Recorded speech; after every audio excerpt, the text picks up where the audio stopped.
Hi guys, welcome back. I'm Dorothy. I'm a professional astrologer, and you can find me on the web at nhastrologer.com.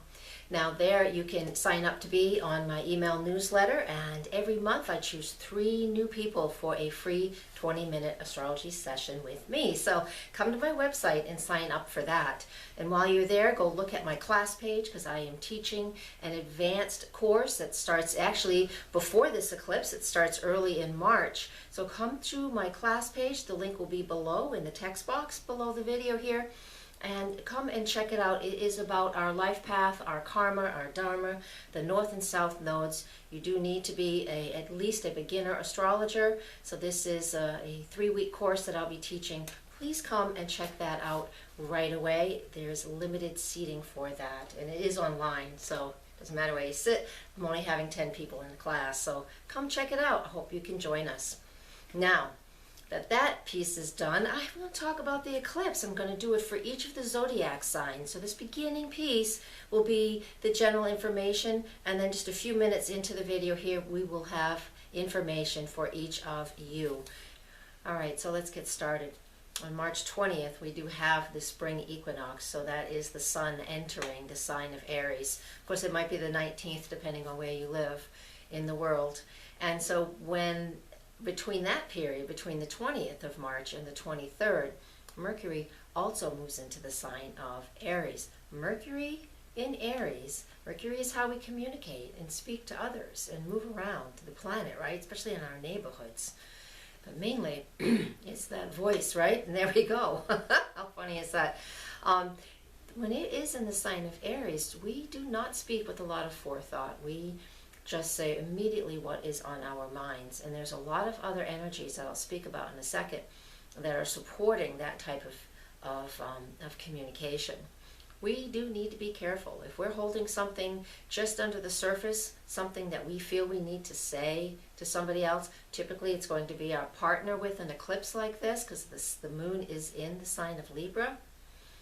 This is a time where many people could really say what is on their minds. Mercury in Aries conjunct the sun in Aries.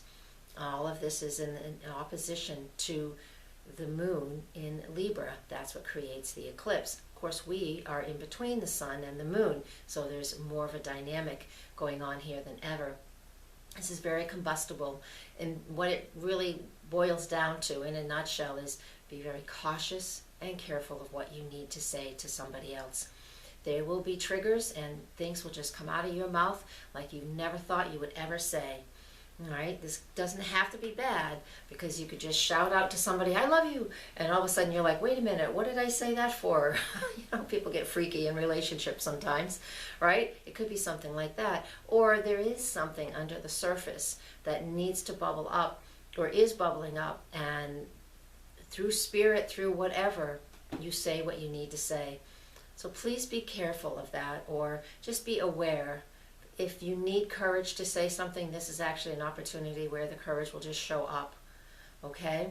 Communication is a big key with this eclipse, because of Mercury conjunct the sun, and the sun opposite the moon, and us in the middle of this.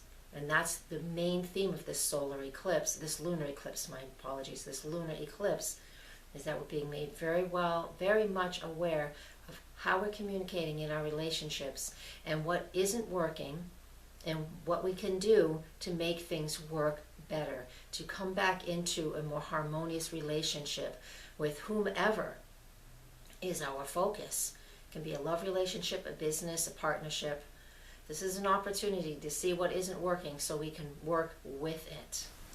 Hi Scorpio, this one's for you. So we have the sun in your solar 6th house, and we have the lunar eclipse in your 12th house. When there is a full moon lunar eclipse in that 12th house of the zodiac wheel, then this represents an opportunity for you to go through a nice transformation in regards to your spiritual path. Whatever that means to you, even if you're very religious. Being religious is great. That's the structure piece of being spiritual. Look at where you can find the harmony and the balance, whether you're religious or spiritual. There is a need for balance in this sector of your life, all right? Whether you're got your head in the clouds too much or not enough. It's time for you to find that balance. And when we have a full moon eclipse, when things come up that we need to let go of, so I want you to focus in on what it is that you need to let go of. Only focus in for a second because you want it to go away. I don't want you to be hyper-focused on it, but identify, that would be a better word, identify what you're doing too much of and release some of that so you can find a little more harmony and balance in your spiritual life and your spiritual practices. Dream time is really important with eclipses that go on in that 12th house too. You might be very, very active with dreams over the few weeks around the eclipse on the 23rd.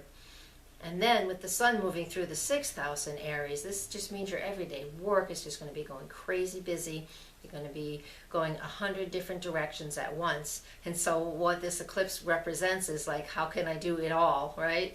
I have so much mundane things going on in my life, work and family and friends and oh my gosh, everyday living, grocery shopping, all kinds of things. How are we going to find the balance between everyday demands and having a spiritual life and a private life? And this is what your job is all about with this eclipse, finding that time to really engage in your spiritual practices and a very, very private time for yourself. Okay, that's for you, Scorpio. Okay, guys, thank you very much for listening. I appreciate you taking the time to sit through this whole thing. Please share this video with others. I'd love my channel to get bigger, and if you're not a member, please hit the subscribe button, and that way you're notified when I put up new videos. I do a minimum of 15 every month, and this month you got over 24. And thank you very much for being there.